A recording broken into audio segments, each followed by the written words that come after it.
Okay, so part 3 na, nasa operating room na. Operahan, wala pa si Doc Bongon. We're waiting for her, inaasikaso na yung mga, inaasikaso na ako ng mga nurse. Andun pa lang ako sa table, wala pa ako dun sa operating bed. Dun pa lang ako sa, um, basta sa isang bed.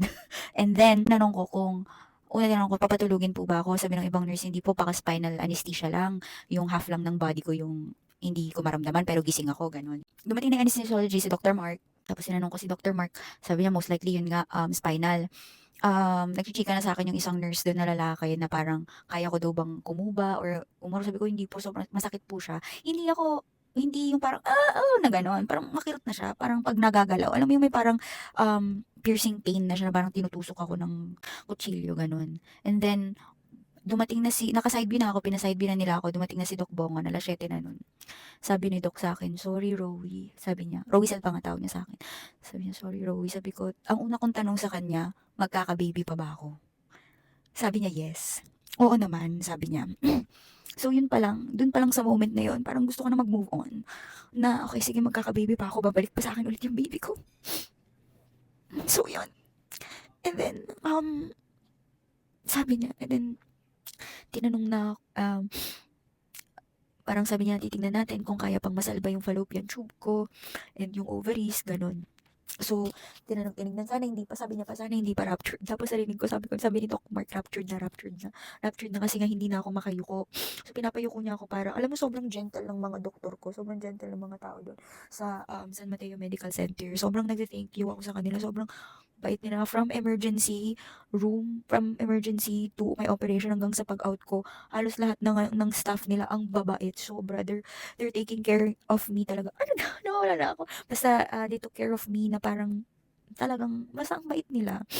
Tapos parang alam mo yung funny story is, tinanong ako ni Doc, baka ang hiwa ko sa'yo hindi bikini cut ha, vertical kasi baka hindi niya makuha yung aking fallopian tube.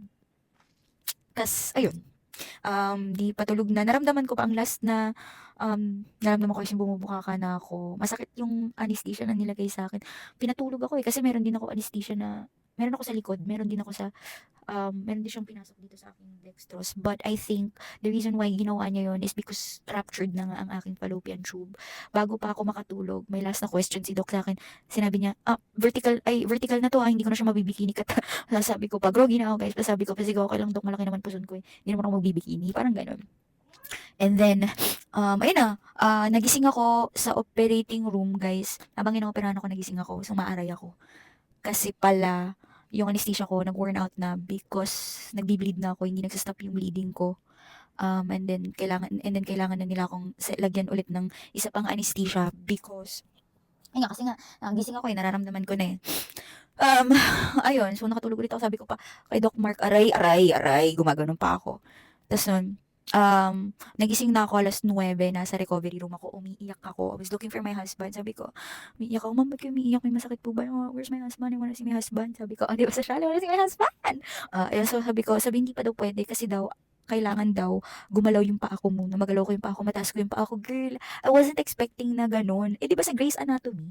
At saka sa kung ano pa mga medical na pinapanood ko, automatic makikipag-gising mo, makikita mo yung family members mo doon, girl, hindi. Hindi, wala akong kasama doon. Na parang, ano na, asan ako? Parang nakakawindang yung ganong feeling na gustong makita yung asawa mo eh. Siyempre, di ba? Parang, mamamatay ka na, tapos pagising mo, iba yung makikita mo. Sabi, matulog ako. So, wala akong choice. Sinatulog na lang ako. Nagising ako alas 12, nagagalaw ko na yung paa, umiiyak ako. Sabi ko, please, I wanna see my husband. Eh, yun, umiiyak talaga ako. Sabi ko, di, sabi niya, sige po, nagagalaw ko, pinakita niya kung nagagalaw ko na yung paa ko, yes, nagagalaw ko na. Tas umakyat na ako. Nakita ko na yun sila at apat sila dun, natutulog sila pagdating ko. Biglang nagising na lang sila. O yun, tinatapik na parang umiiyak na ako. Nakita ko si Stephen. Umiiyak na ako. Naiyak na naman ako kasi naalala ko na naman yung tsura ng asawa ko. Ay, grabe. Uy, grabe. Todo na to. Anyways, ayun na nga. Um, ayun. Iba yung POV nila. Actually, nagpakwento ako ng mga POV nung apat na yun. Kung ano yung POV nila nung um, nangyayari sa akin. Kasi simula ER hanggang operation, hanggang matapos ako, nandun sila. Yung dalawa sister-in-law ko, nandun sila.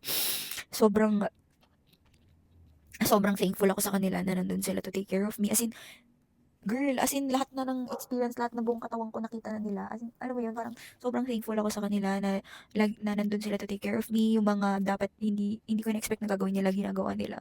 Ultimo yung pag-change ng napi ko, paglinis sa akin. Ganun talaga naman. Thank you guys. So ayun, yung POV ni Stephen, iba pa yun. Ibang story na yon, siya na mag-sorry kung kaya niya.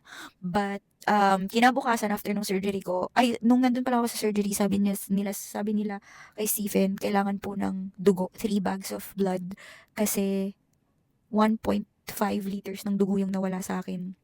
Hindi ako, kasi parang hindi nagsistop yung bleeding ko, kaya sobrang daming dugong nawala sa akin. I think I'm a bleeder. So, ayun. Ang groggy pa ako nun. So, narinig ko na tumatawag sila ng Red Cross. They're trying their best to get my blood. Ganun.